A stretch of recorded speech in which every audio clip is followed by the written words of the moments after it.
Olá, um bom dia, uma boa tarde ou uma boa noite a todos.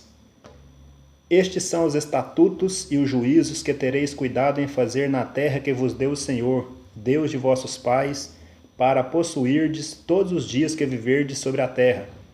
Totalmente destruireis todos os lugares onde as nações que possuireis serviram aos seus deuses, sobre as altas montanhas e sobre os outeiros e debaixo de toda árvore verde. E derrubareis os seus altares e quebrareis as suas estátuas, e os seus bosques queimareis a fogo, e abatereis as imagens esculpidas dos seus deuses, e apagareis o seu nome daquele lugar. Assim não fareis para com o Senhor vosso Deus. Mas o lugar que o Senhor vosso Deus escolher de todas as vossas tribos, para ali pôr o seu nome, buscareis para sua habitação, e ali vireis.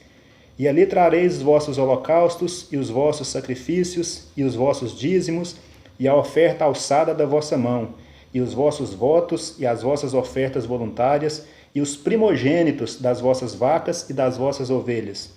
E ali comereis perante o Senhor vosso Deus, e vos alegrareis em tudo em que poreis a vossa mão, vós e as vossas casas, no que te abençoar o Senhor vosso Deus.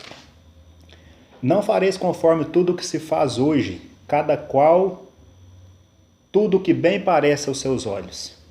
Essa é uma passagem da Bíblia que eu li, que se encontra no livro de Deuteronômio, no capítulo 12, do versículo 1 ao versículo 8. Uma passagem onde Deus estava orientando o povo de Israel sobre o lugar que ele deveria ser cultuado, que ele escolheria o lugar. E ele dava uma orientação a eles para que o lugar que eles possuíssem, né, eles deveriam destruir tudo que fosse relativo aos deuses daquelas terras. Destruir todos os altares, toda forma de culto teria que ser desfeita, que era relacionada aos deuses daqueles povos. Ele orientando o povo de Israel que eles não deveriam proceder como aqueles povos pagãos, adorando outros deuses, fazendo deuses de estátuas, esculturas, né, esculpindo deuses, imagens para ser os seus deuses. Então ele orientava o povo de Israel, na verdade não era nenhuma orientação, na verdade era um mandamento. O versículo 1 começa falando, estes são os estatutos e juízos. Estatutos e juízos são leis, são regimentos que devem ser cumpridos.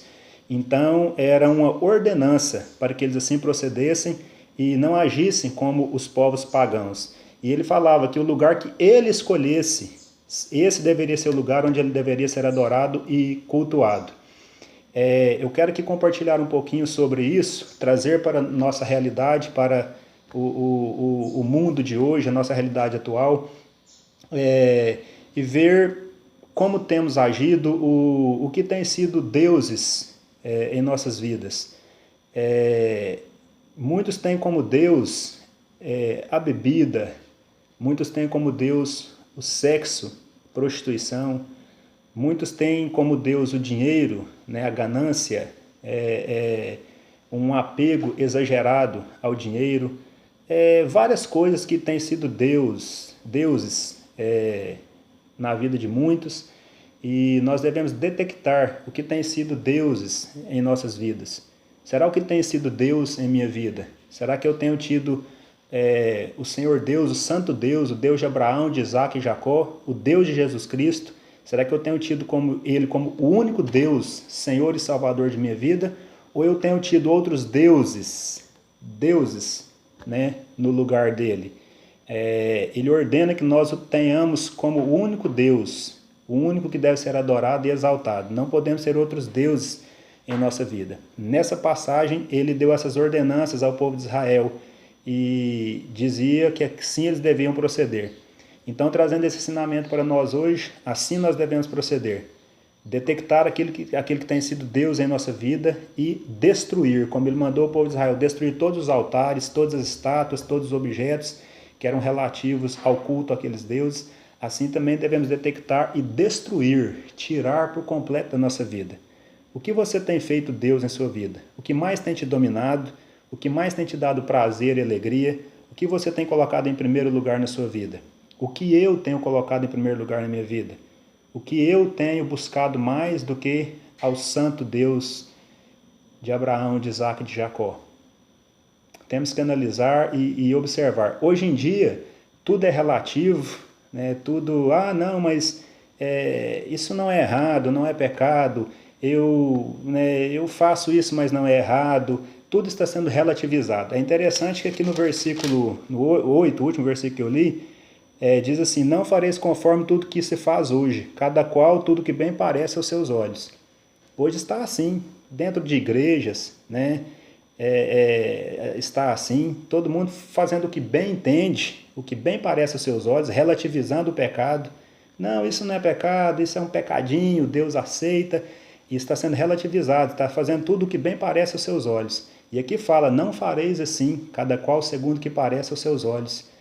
Biblicamente falando, pelo ensino da Bíblia, do Evangelho, não é assim, não é o que bem parece aos nossos olhos, não é o que nós achamos. O pastor Josemar Bessa, ele disse uma frase muito interessante, que diz assim: se a Bíblia diz que é pecado, então é pecado. A nossa opinião não importa. Interessante. Hoje está sendo relativizado, nós temos a nossa opinião sobre o que é pecado, sobre o que não é pecado, sobre o que é errado, sobre o que não é errado, e assim vamos vivendo, relativizando tudo. A Bíblia não tem nada relativo, ela não relativiza nada. O que é pecado, e nós não podemos contradizer. A nossa opinião não importa, não interessa. O que a Bíblia diz que é errado, que é pecado, então é errado e é pecado. Não há como contradizer a Bíblia, não há como questionar a Bíblia. Opiniões podem ser questionadas, pontos de vistas em relação a este mundo, as coisas deste mundo podem ser questionadas. Mas em relação à Bíblia, ao Evangelho, nada pode ser questionado e relativizado. Mas estamos vivendo um mundo desse jeito. Cada um tem a sua opinião sobre a religião. Eu sigo religião A, eu sigo religião B. Não, eu sirvo a Deus, mas dessa forma. Eu sirvo a Deus, mas eu pratico a bebedice. Eu sirvo a Deus, mas eu me prostituo. Eu vou em festas. Eu adoro santos, imagens de escultura. Tudo bem, Deus aceita. Isso não tem importância. Deus é light, né? Deus é light, Deus aceita, né? Então isso é muito perigoso. Estamos humanizando Deus. Isso é muito perigoso.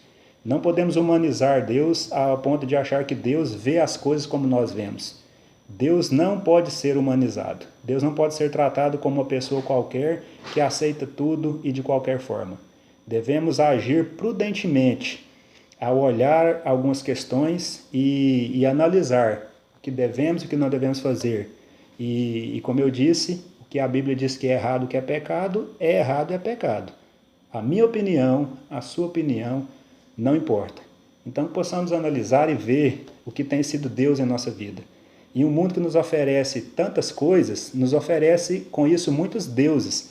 Como eu disse, para muitos, a bebida tem sido Deus, sexo tem sido Deus, dinheiro tem sido Deus, um carro tem sido Deus, o trabalho tem sido Deus. São várias e várias coisas que têm ocupado o lugar de Deus na nossa vida, que têm tomado muitas vezes o tempo que deveríamos dedicar a Deus.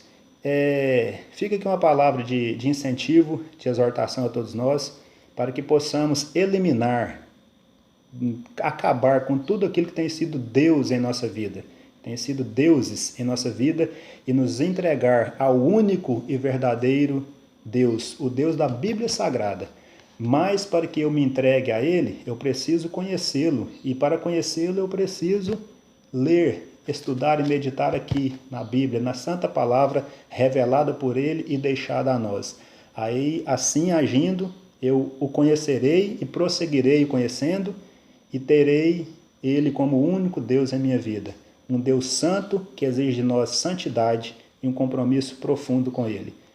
Uma palavra de exortação, de incentivo, porque estamos vivendo dias difíceis, né, que tantas coisas têm acontecido, tantas coisas ruins, o pecado tem nos apertado de uma forma tal, as tentações têm nos apertado, têm nos oprimido, e muitas vezes temos nos entregado a isso. Então devemos buscar força em Deus e nos resguardar de tudo isso, ok? Um abraço a todos, fiquem com Deus.